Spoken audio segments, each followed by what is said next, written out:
de silêncio. Este silêncio é que Deus não inspirou ninguém para escrever a Bíblia Sagrada. Portanto, nesse período é que surgiram os livros considerados apócrifos, que não têm a inspiração divina e que existem ou que estão acoplados na Bíblia da Igreja Católica. São histórias do povo judeu, mas que não fala sobre o mesmo tema, sobre a pessoa de Cristo. Então a Bíblia Sagrada é um livro espantoso, é um livro divino, é um livro que tem a mente de Deus e não dá para argumentarmos contra este princípio, contra aquilo que nós consideramos ser, portanto, a Bíblia Sagrada, a palavra do nosso Deus. E hoje vamos ver sobre a indestrutibilidade da Bíblia Sagrada. Ao longo dos anos, do primeiro século até antes do primeiro século, a Bíblia tem sido massacrada. Homens, imperadores, organizações tentaram destruir a Bíblia por completo, eliminando este livro de Deus. Então vamos tratar deste assunto hoje, na aula de hoje, o argumento da singular e espantosa indestrutibilidade da Bíblia Sagrada. Mesmo sob, vejam bem, mesmo sob a mais tenaz, variada, violenta, sutil perseguição já vista, e nenhum outro livro no mundo foi tão atacado, por que será? Por que as pessoas tentam destruir a Bíblia Sagrada? Por que Adolf Hitler, na Segunda Guerra Mundial, tentou destruir este livro sagrado, queimando em praça pública milhares de exemplares? Por quê? É uma pergunta que se deve responder. E também sobreviveu a todos os ataques incólume, ou seja, sem nenhum problema, continua sendo a palavra, o conteúdo é o mesmo, continua sendo a mesma Bíblia, em línguas diferentes, em idiomas diferentes, mas o conteúdo é o mesmo. Vamos ver alguns ataques que a Bíblia Sagrada sofreu ao longo desses séculos, destes anos. Por exemplo, historiadores judeus dizem que ao retorno do cativeiro babilônico, parecia que todas as Bíblias tinham sido destruídas, mas logo se acharam 2 cópias perfeitas e completas, preservadas por Deus, e o sacerdote escriba Esdras fez com que começassem a ser feitas cópias perfeitas dela, e logo voltaram a haver incontáveis Bíblias. Deu para entender? Ou seja, lá no Antigo Testamento, acharam que não existiria nenhuma cópia mais daquilo que já havia sido escrito pelos profetas e outras pessoas também, mas se acharam, portanto, 2 cópias. Depois se multiplicaram essas cópias, graças a Esdras, que mandou fazer cópias perfeitas, e logo voltaram a haver incontáveis Bíblias. Em 303 depois de Cristo, já no terceiro século, portanto, o terrível e sanguinário imperador romano Diocleciano ordenou que cada igreja e cada Bíblia e cada cristão que a tivesse e recusasse cedê-la fosse completamente aniquilados de sobre toda a terra, e moveu tão feroz e persistente perseguição até abdicar em 305 depois de Cristo. E tão certo ficou de seus mais completos sucessos, que cunhou moeda comemorativa com a frase: a religião cristã foi destruída e a adoração dos deuses restaurada. Eu abri aspas e fecho aspas aí nessa questão. Mas alguns cristãos e Bíblias perfeitas sobreviveram. Ironicamente, um seu sucessor, que foi Constantino, em 331, também depois de Cristo, ordenou que Eusébio preparasse 50 cópias da Bíblia no mais caro material. às custas do governo. Pena que foi um texto adulterado, mas não toda ela adulterada, parte daquilo que foi compilado, portanto, o melhor do material da época foi adulterado. Vocês conhecem Voltaire. Ele gabava-se, dizia a ele, assim, eu abro aspas aqui, levou séculos para se erigir o cristianismo, dizia ele, mas eu mostrarei como um francês o reduzirá a pó dentro de 50 anos. Ele erguia uma cópia da Bíblia no ar e proclamava: dentro de 100 anos este livro terá sido esquecido totalmente e eliminado.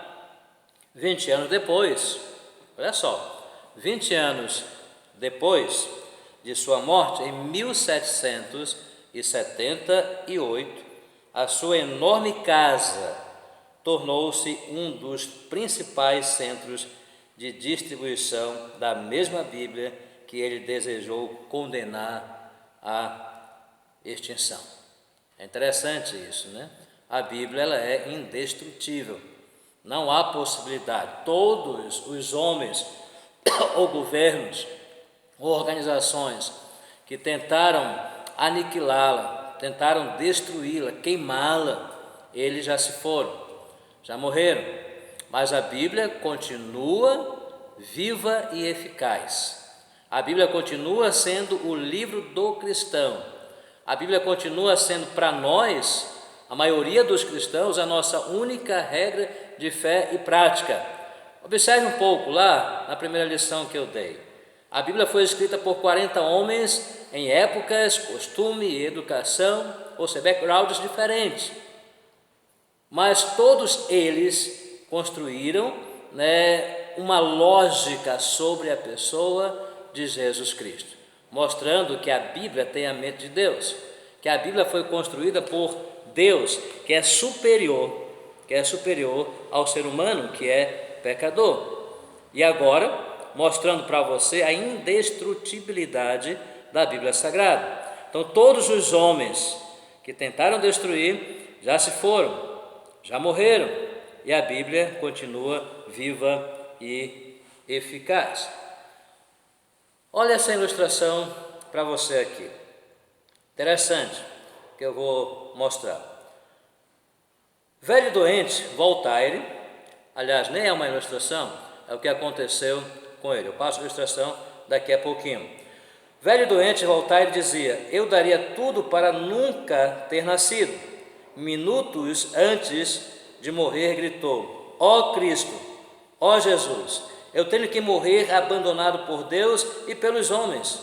E entrou em tamanha agonia que seus amigos ateus não suportaram e o deixaram sozinho. Sua enfermeira disse repetidamente: nem mesmo por todas as riquezas da Europa eu jamais quero ver outro descrente morrer. Morreu agonizando, morreu numa situação bem lastimável, tanto é que os seus colegas ateus o abandonaram, e a própria empregada que o servia, colocou esta expressão aí: nem mesmo por todo o ouro ou riqueza da Europa eu quero ver um outro descrente morrer. Morreram e a Bíblia permaneceu. É interessante isso. Desde jovem um rei, aqui está uma interessante ilustração. Desde jovem um rei cético, sempre que se encontrava com o seu servo crente, ferreiro de profissão, zombava da Bíblia, citando palavras dos maiores pseudo-eruditos que a atacavam. Um dia, ambos já velhos, o rei cético foi pela primeira vez à oficina do ferreiro crente, lá ficando surpreso com a grande quantidade de malhos jogados no quintal, completamente despedaçados, e perguntou o que aquilo significava. O crente lhe respondeu que tinham sido amassados e despedaçados pelo uso. O rei cético pediu para ver as bigornas destruídas, mas o crente lhe respondeu que somente os malhos tornavam-se deformados e inúteis ao baterem tanto na bigorna. E esta era indestrutível, a dele sendo a mesma de seus antepassados.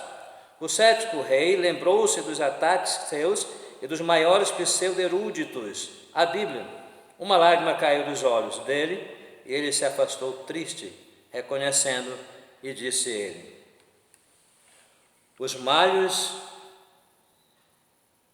se amassam e despedaçam, e são jogados fora, inúteis, esquecidos, mas a bigorna permanece. É interessante isso. É uma comparação. Os malhos são as pessoas que atacaram e atacam a Bíblia Sagrada.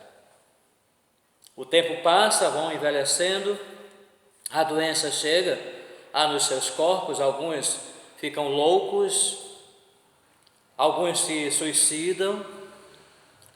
O certo é que estas pessoas que tentam destruir a Bíblia são como estes malhos que batem tanto, mas batem tanto neste livro sagrado, e depois estes são jogados fora, morrem, vão para a sepultura, são cremados, não servem para absolutamente nada, de jeito nenhum.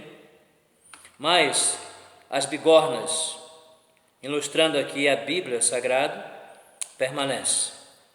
Por mais que batam na Bíblia, por mais que tentam destruir a Bíblia, ela permanecerá. Mas os malhos, que são aqueles que atacam, aqueles que querem destruir, eles passam, eles ficam esfarrapados, envelhecidos e são jogados completamente fora, inúteis, não servirão para absolutamente nada. Ou seja, a Bíblia ela é indestrutível, não há como nós a termos como um livro comum, como algo, como uma literatura comum, de jeito nenhum, não é assim. A Bíblia é um livro completamente sagrado. Coloque isso na sua cabeça, no seu coração. Por hoje é só, nós falamos sobre este tema dentro de bibliologia, a indestrutibilidade da Bíblia, por mais que ela tenha sido atacada, vai continuar sendo atacada, mas jamais ela será destruída, ela permanecerá eternamente, porque ela é um livro divino. E se você puder ler os 66 livros, fazer uma pesquisa sobre ela, e se você puder acompanhar comigo aqui no canal o estudo, a minha proposta é passar 66 disciplinas de teologia, incluindo missiologia e tantas outras disciplinas que há, sem você pagar um centavo. Apenas você precisa se inscrever no canal e clicar lá no sininho e dar o seu joinha, aí ou positivamente ou negativamente. Positivamente se você gostou do estudo, da lição, ou se não, você pode colocar o dedinho para baixo aí, sem problema nenhum. Mas se você quiser estudar juntamente comigo, são 66 disciplinas. Estamos começando apenas, todos os dias estarei postando alguma coisa para você. Você não pagará nem um centavo, ok? Então que Deus te abençoe, até a nossa próxima lição, e eu pretendo amanhã mesmo já postar um outro vídeo para você. E passe esse vídeo para outras pessoas, compartilhe no seu Facebook, no WhatsApp, enfim, onde você quiser compartilhar. Que Deus te abençoe grandemente.